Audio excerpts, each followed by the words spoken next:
Toyuvat nasyan, doğutlar doğallar, yaşlılar yaşlılar. Şoğun bir Kemrağmanın kapısına arzu edilip bu dile edilen toylan bir devam edip dur. Onu da aramızdan iyi gitti. Yani onu oğulcukları izini öğretip şolun vesiyetlerini yerine yetip size bir aydın saz. İlkinci aydın olsa mağdumuna tamıdı. Ayırma diyen aydın ait vereli. Sülüktey barmaktan, değişten, bir vakit benleğini yağıştan, adam adı yan yollaştan, gıdın güller sün, kıştan ayırma diye.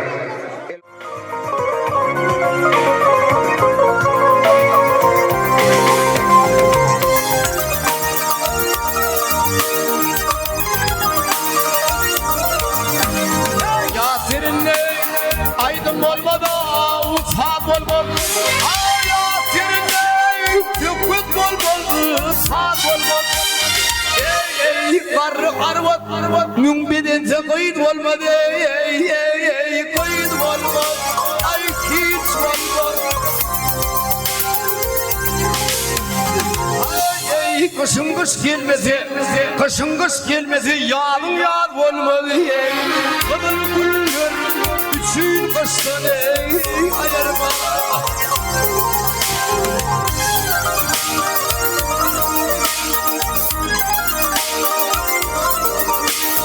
Maltumunu bana cepha eyledin. Maltumunu bana cepha eyledin. İlimden ayırıp yeda eyledin. Eyledin.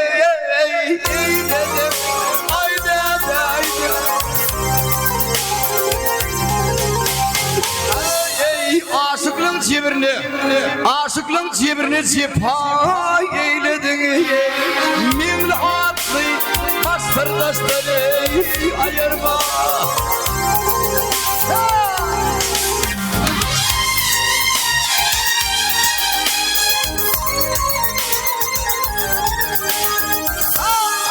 Sülüktey parmaktan değiştin.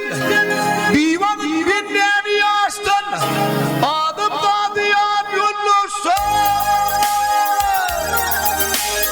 Hayır baba.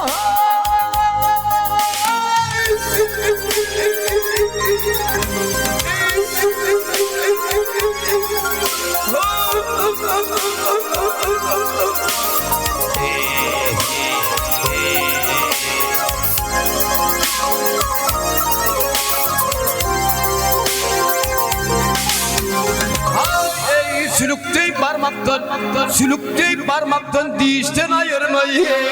Adamları yan yollasını ayırma. Bir vakit benden yaştın ayırma.